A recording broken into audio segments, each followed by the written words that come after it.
अस्सलाम वालेकुम प्यारे बच्चों। Class 7th geography unit 2 inside our अर्थ।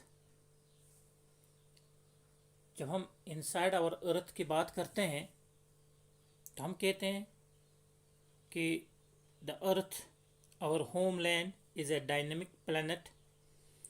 जो हमारी अर्थ है इसको हम डायनेमिक प्लैनेट क्यों कहते हैं? इस वजह से कहते हैं क्योंकि इसमें कॉन्स्टेंटली अंडरगोइंग चेंजेस होती है इनसाइड और आउटसाइड ऑफ अर्थ के ऊपर या अर्थ बीनीथ चेंजेस होती रहती है, हमेशा होती रहती है, इसलिए हम इसको डायनेमिक प्लैनेट कहते हैं। इंटीरियर ऑफ द अर्थ की जब बात करते हैं तो हम कहते हैं अर्थ जो है ये बनी है several concentric layers with one inside another. बच्चों, आप लोगों ने अंडा तो देखा होगा। आप अंडे की मिसाल लीजिए और उसको अपनी अर्थ के साथ कंपेयर करके देख लीजिए। अपर लेयर जो अर्थ की है वो भी हमारे अंडे की तरफ, जो ही ये लेक्चर सुनते हो आप अंडा हाथ में ले लीजिए और अंडे की ऊपर वाली जो लेयर है वो क्रस्ट है। तो हमने क्या कहा कि अपर मोस्ट लेयर जो है वो क्या है? वो क्रस्ट है।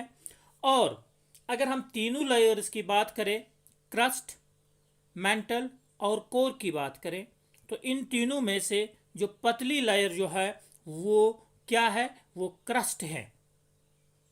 तो आप इस डायग्राम में भी देख सकते हो, ये जो आपके किताब में ये जो डायग्राम दी हुई है इसमें क्रस्ट, मेंटल और कोर दिखाया हुआ है। ऊपर वाली जो रेड दिखती है जिसमें लिथोस्फीयर लिखा हुआ है तो ये हमारा क्रस्ट है। फिर बीच में जो येलोइश है जो आपको दिखता है, आपकी किताब में भी ये है, तो वो जो है वो क्या है? वो कोर है, सॉरी वो मेंटल है। और जो सबसे अंदर वाली जो रेड जैसी दिखती है वो क्या है? वो कोर है। तो इनर कोर, आउटर कोर जो है या ये जो इनकी बाउंड्री वगैरह है वो इसमें डायग्राम में दिखाया गया है। तो हमने क्या कहा? हमने कहा कि हमारी जो अर्थ जो है ये जैसे हमारा अंडा बना हुआ है इसी तरह समझ लीजिए। और अपर लेयर जो है वो बहुत ही सख्त है और पतली है। उसके बाद आप जब अंडा तोड़ते हो, आप लोगों ने खाया भी है, तो जब आप तोड़ते हो अंडे को तो उसके बाद जो सफ़ेद वाली लेयर आ जाती है और उसके बाद अंदर जो येलोइश जैसी लेयर होती है। तो आप ऐसे समझ लेना कि सबसे इनर वाली जो येलोइश जैसी होती है, हाँ, तो वो क्या है? वो आपका कोर है। और ऊपर, उससे ऊपर जो वाइट जैसी दिखती है वो क्या है? वो मेंटल है। और सबसे ऊपर जो सख्त होती है, जो तोड़नी पड़ती है हमें, तो वो क्या है? वो आपका क्रस्ट है। तो इस तरीके से हमारा क्रस्ट, मेंटल और कोर आप समझ गए होंगे कि किस तरह से इसके जो है ये सेवरल कंसेंट्रिक लेयर्स है। या दूसरी मिसाल आप प्याज की भी ले सकते हो कि प्याज के कैसे वो छिलके उड़ते हैं, इसी तरह हमारे अर्थ के भी ये जो लेयर्स हैं। अगर हम आगे जाके जब पढ़ते हैं तो हम कहते हैं about 35 kilometre on the Continental masses and only 5 kilometre on the ocean floors.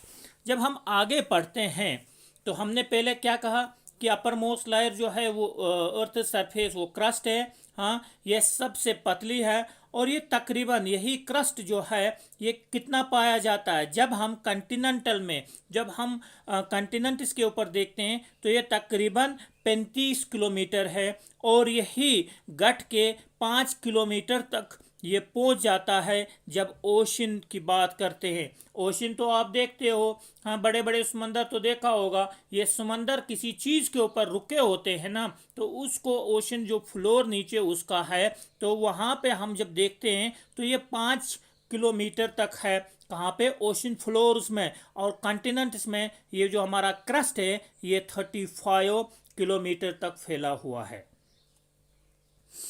अगर हम the main mineral constituents of the continental mass की बात करें तो इसमें मैंने क्या लिखा है, कॉन्टिनेंटल मास जो है इसमें सियाल है। सियाल क्या गो? सियाल गो सिलिका एंड एलुमिना। ये जो आपका main mineral constituents of the continental mass में सिलिका और एलुमिना है, इनको मिला के सियाल, SI हो गया सिलिका, AL होगा एलुमिना। अब यही बात जब हम कहेंगे कि ओशनिक क्रस्ट जो है वो किससे बना है, तो वो बना है किससे?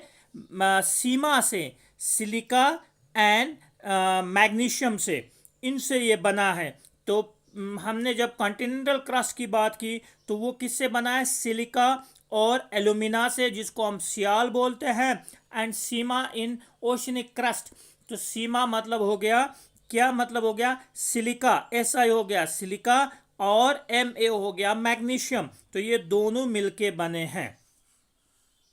तो आप इस डायग्राम को भी, जो ये डायग्राम है यहाँ पे, इसमें भी आप देख सकते हो, ये ओशनिक क्रस्ट है, ये ओशन दिखता है आपको, ये कॉन्टिनेंटल है और ये कॉन्टिनेंटल क्रस्ट है। जो कॉन्टिनेंटल क्रस्ट आपके लेफ्ट साइड में दिखता है वो क्या है? वो 35 किलोमीटर तक फैला हुआ है, और जो ओशनिक क्रस्ट है वो सिर्फ 5 किलोमीटर तक ही महदूद है। यह आपकी किताब में भी एक डायग्राम है। उसके बाद जब हम क्रस्ट से नीचे चले जाते हैं तो हमारे पास आ जाता है क्या? एक और लायर, उसको हम बोलते हैं मेंटल। जो कहाँ तक वो डेप्थ है उसकी, वो कहाँ तक नीचे है, वो है तकरीबन 2900 किलोमीटर तक फैला हुआ है। फिर उसके बाद हमारी इनर मोस्ट लेयर जो है वो कोर है, with A radius of about 3500 kilometre. क्या है? वो कोर है। और कोर जो है ये किससे बना है? ये जो कोर हमारा है, it is mainly made of निकल एंड आयरन। हाँ, तो उसको हम बोलते हैं नाइफ। Ni हो गया निकल, Fe हो गया फेरस, दैट इज आयरन। तो हम कहते हैं द सेंट्रल कोर जो है वहाँ पे बहुत ज़्यादा दर्जे हरारत होता है और प्रेशर होता है।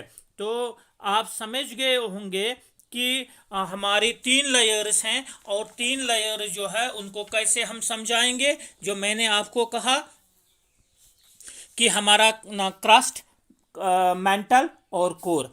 अब जहाँ तक हम देखेंगे कि अगर ओवरऑल में देखेंगे क्रस्ट से कितना बना है हमारा अर्थ, मेंटल से कितना बना है और कोर से कितना बना है। अगर हम कहेंगे तो क्रस्ट जो है 1%, यानी क्रस्ट की वजह से 1% हमारे अर्थ का वॉल्यूम है। यानी क्रस्ट जो है 1% हमारी अर्थ का जितना वॉल्यूम है उसमें से क्रस्ट जो है वो 1% है। 84% जो है वो मेंटल है, और 15% जो है वो कोर है। तो इस तरीके से आप समझ गए होंगे। तो ज़्यादातर जो जिस चीज़ से हमारा अर्थ बना है वो क्या है? वो मेंटल है, जिसमें 84% जो है हमारी अर्थ का वॉल्यूम जो है वो इसी मेंटल से बना है।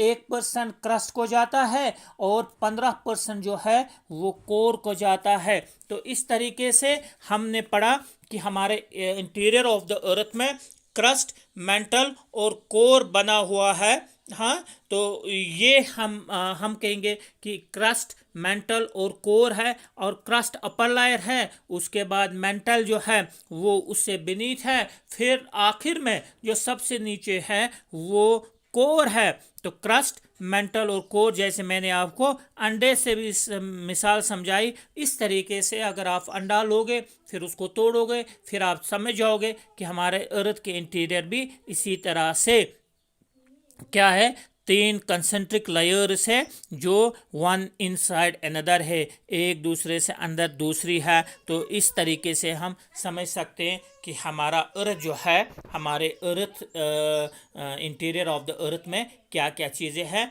और कौन किस चीज़ से बना